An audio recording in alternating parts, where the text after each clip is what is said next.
Okay, so you are asked to play, and you've been asked to play something that, maybe you haven't looked at,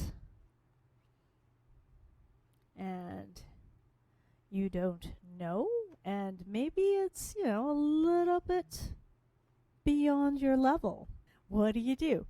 Okay, so it came upon a midnight clear. I'll put a link down below this. I mean, there's many, many versions, but this version is from the Journey Song book, book that I use when I'm playing at church.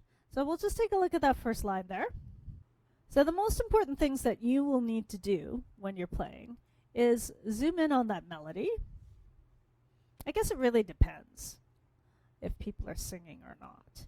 And then the next thing is zoom in on these. This is telling you what you can do. So you can play what they have below there, or you can just, simplify the chord. That is essentially what it is. It's a B flat major chord, going to an E flat major chord, going to a B flat major chord, going to a B flat sus4, which is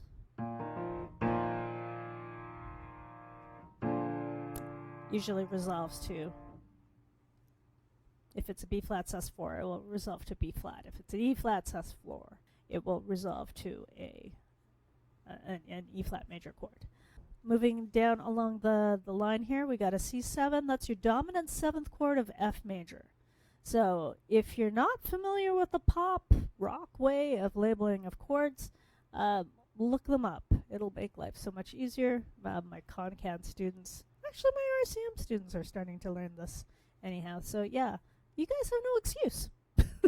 Absolutely none.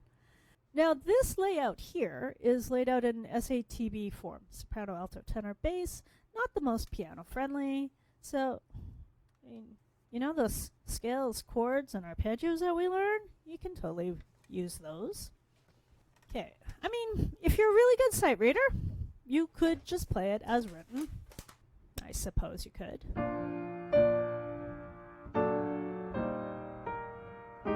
Woohoo! No A flat.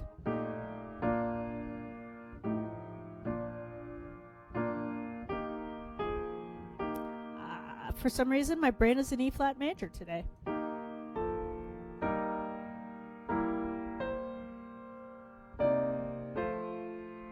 Okay, so intermediate and junior intermediate students, you could just do the triads in your left hand. That's okay. You can go solid chords. That's okay. So simple cheats. Actually, the pre-grade kids, just play the letter.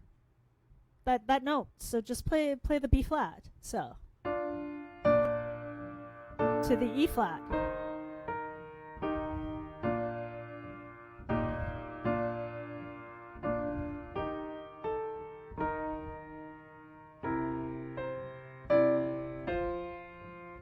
Perfectly fine. Because in this type of situation, if you're dragged onto the piano because they want to sing Christmas carols, or they want, they just want to hear something, you play something.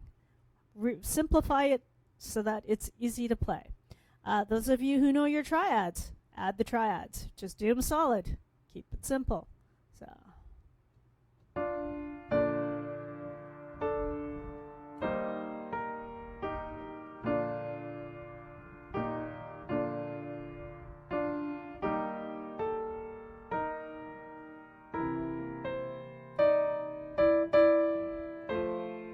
Yeah, and don't get hung up like I did on, like, if I missed that accidental. Just keep going, because chances are someone's singing and they're going to keep going. So just keep going. Forget that you hit the wrong note. Kind of like sight reading. Just forget, move on.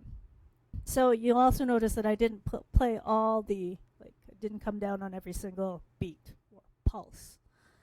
Those of you who know your broken triads, you can toss that in too. It's 6/8, so you can play triplets.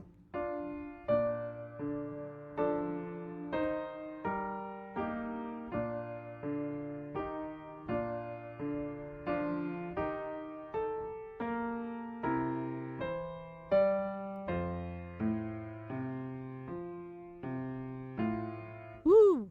Arpeggio, there you go. See, there's a reason why we practice all that stuff. If you're really comfortable, you can split the chord between both hands. Just make sure the melody's on top. So that's usually what I wind up doing when I'm playing this at church.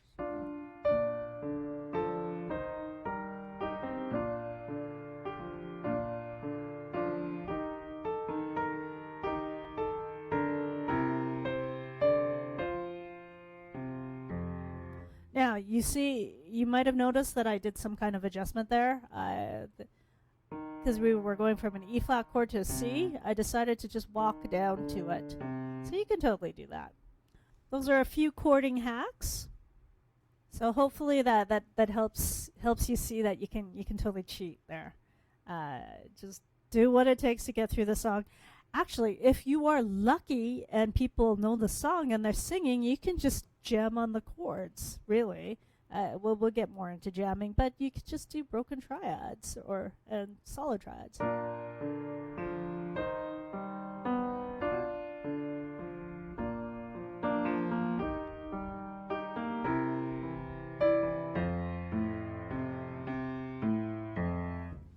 You don't have to give them all the notes, especially if they know the song. So a lot of these are in root position, but I mean, you practice triads, you practice 4-note chords. If you play piano, I mean, everybody practices chords in some way, shape, or form. You could do B flat major, E flat major. Rather than going up there, just rearrange it to a position where you don't need to move as far. So, second inversion.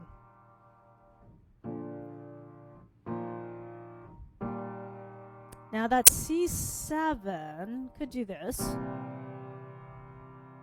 or could just do that. So yeah, just remember, you have several permutations there for chord patterns. It really doesn't matter what position you play the chord in, for the most part. The sound will still be the same.